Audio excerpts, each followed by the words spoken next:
Unless you've been living under a rock, you might have noticed how graphics in games seem to be stagnating. Despite the impressive UE5 demos I've been showcasing here on the channel, like on the video I released a few days ago, which you should go watch. In practical terms, the biggest games of the year like Starfield, Cyberpunk, Phantom Liberty, Lies of P, Hogwarts Legacy, Assassin's Creed Mirage, or even the UE5-based Lords of the Fallen don't look any better than, say, Red Dead Redemption 2, which came out 5 years ago. Hardware to run games is also stagnating with small incremental uplifts and generations spread further apart. Well, necessity is the mother of all invention, and it seems we are at a pivotal point when it comes to games graphics, with a true revolution forming on the horizon, one that might turn the hardware industry on its head.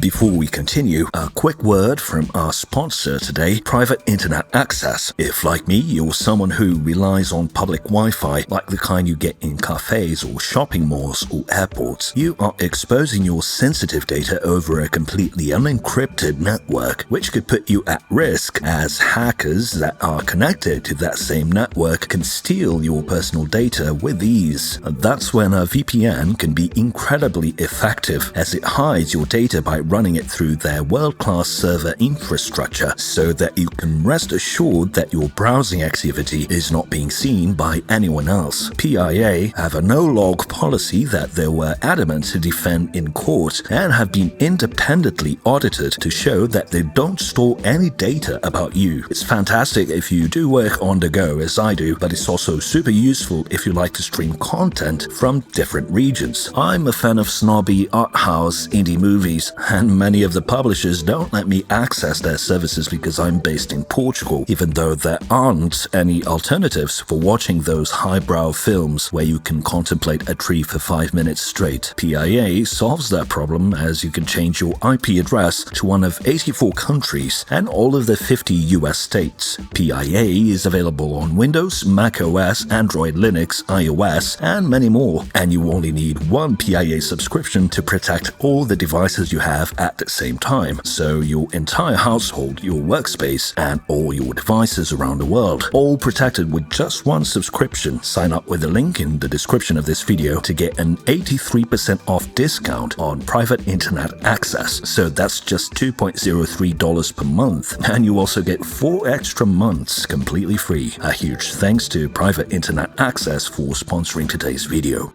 The graphics pipeline hasn't changed much in the last couple of decades. There are more polygons on screen, more effects, higher resolution textures, photogrammetry has added to the realism, and real-time ray tracing has added more sheen. But at the core, graphics are still just polygons rendered in the viewport, textures applied to them, lighting and shadows to make the whole thing more believable. Unreal Engine 5 has advanced graphics with Lumen and especially Nanite, which allows for a greater level of detail. But it's still the same old polygon with textures, lighting and shadows, just more of it, with more stuff to render. AMD and nvidia, and now Intel, have released ever more complex GPUs, with more transistors and more fixed function on ever more expensive transistor nodes. In 2017, the flagship enthusiast class GPU, at the time the 1080 Ti, would set you back $700. A mere 6 years later, and the flagship enthusiast GPU costs today around $1,800, an almost 160% increase in cost in order to drive graphics that, like I said in the intro, don't really look that much better than games that were around when the 1080 Ti was king. Something's got to change if graphics are to advance. And let's face it, great graphics still sell games. I've been talking about neural graphics, and that's a direction that I think things are going. What's interesting is that it seems changes are happening so fast that it's difficult to predict who exactly will come out on top. Most would think nvidia has the advantage given their dominance in AI, but I'm not so sure. One thing's for sure, nvidia is at the forefront when it comes to innovation in AI right now, not just in hardware, but particularly in software. One example of this is Masterpiece X, a new text-to-3D AI playground created by Masterpiece Studio in collaboration with nvidia. Masterpiece Studio is aiming to bring 3D creation to to as many people as possible without years of learning complicated software like Blender or Maya or 3D Studio Max. Using generative AI and NVIDIA Picasso GPU optimized inference, the creation process here happens through an API as a service workflow rather than on a local machine running expensive hardware and complicated software. All you need is a browser, and you don't need any prior knowledge of 3D modeling. Just prompt a program and you get a 3D model. As with any text-to-anything software, the more detailed the prompt, the better the result. As it stands, and as you can see in these examples, the model is not quite ready for high-fidelity AAA assets just yet, but it's good enough for prototyping, and the resulting asset is compatible with 3D software, like Blender, so you can tweak it if you have the knowledge for it. So no hardware is required, no software is required, and no skills are required. You just type in what you want to create, and a 3D model that's compatible with game engines is produced. The potential for disruption here is tremendous. This is the next frontier and a stepping stone to a true generative pipeline. Back in 2018, NVIDIA demoed an interactive, completely AI-generated 3D world. That world was created based on training of real-world driving footage. NVIDIA extracted the high-level semantics, so trees, buildings and other vehicles, lampposts, etc., attributed different colors to different objects, and then the network converts these representations into complete images using Unreal Engine 4 as a framework, at the time looking fairly rudimentary. Since then, with huge training models, we no longer need footage. We just need text to describe what we want. It's a quantum leap in just a few years. And as far as implementation goes, we already have DLSS 3 generating fake frames in between real frames with frame generation. So gradually, of course this won't happen overnight, we will see more and more neural rendering being added to the traditional rendering pipeline. First with assets creation on the part of artists, but further along with the engine itself, or the graphics API or the driver, creating visual representations of things that only exist in the engine either as basic elements or even as a text description. So for instance, taking Starfield as an example, instead of there being a planet surface that has a bunch of 3D models of rocks that were placed there either manually or procedurally by Bethesda, there could just be a yellow cube, and the graphics driver tells a portion of the hardware that whenever that yellow cube appears, it should generate a realistic 3D model of a rock, or not even a 3D model, but a neural model, a new type of asset that is only a proxy. Since the generative process would be handled by a portion of the hardware specifically designed for this task, like a DPU or an NPU, this could be done much faster than rendering a traditional 3D object. Now imagine an engine where you don't even need a yellow cube, but just a text description, and the game engine is no longer a framework for polygons and texture and lighting, but rather a framework to get generated content that is consistent with the game creator's vision, so that the game feels coherent. A more fine-grained approach would be that a studio would only hire concept artists, and from the concept designs, this hypothetical engine would generate infinite variations of assets and infinite game worlds that were consistent with the studio's vision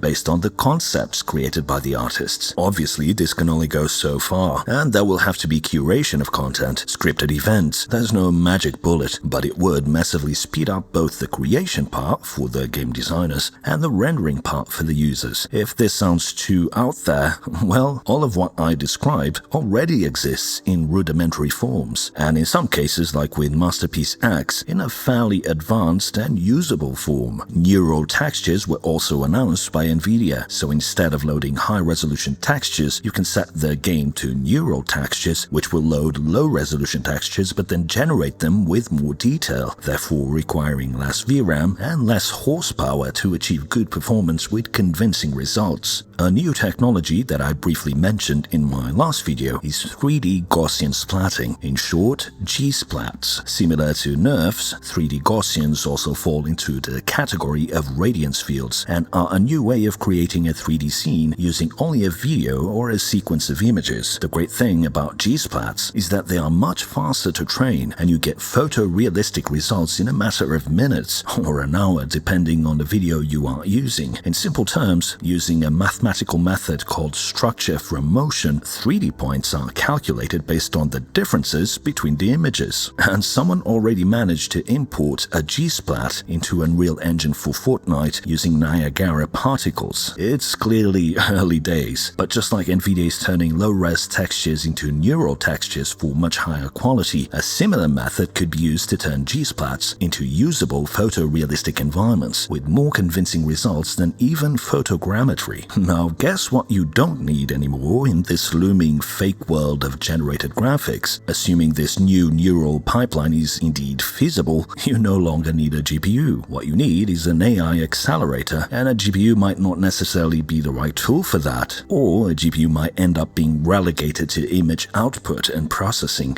but not rendering. This opens up the hardware market to new players, because even though NVIDIA has a head start, in such a pivotal moment, being stuck in the old ways as NVIDIA is might actually be an obstacle. Companies like Tenstorrent come to mind, as well as Qualcomm, who have been investing heavily in AI fixed function for a while now. Qualcomm's recently announced Orion CPU is dubbed in their marketing material as built for generative AI, and that collaboration with Microsoft seems to already bear fruits, as this screenshot of Task Manager on a system running the Elite X SoC shows a dedicated Snapdragon NPU for AI compute tasks. It will be interesting to see how the Elite X performs versus an NVIDIA GPU in image generation. I think if a killer app emerges, like good quality video generation enabled by an integrated NPU, NVIDIA could have a problem on their hands in the near term, with implications for the long term if the industry adopts something else other than GPUs for this new era of AI content generation and rendering. AMD also included AI accelerators in their Radeon 7000 GPUs, and you can now run Stable Diffusion Automatic 1111 on those accelerators to generate an image from text in 3 seconds. Intel has something similar cooking with OpenVINO on the Arc GPUs, and they even have a web UI that you can use to tweak the results. So for now, while GPUs are the go-to tool for AI,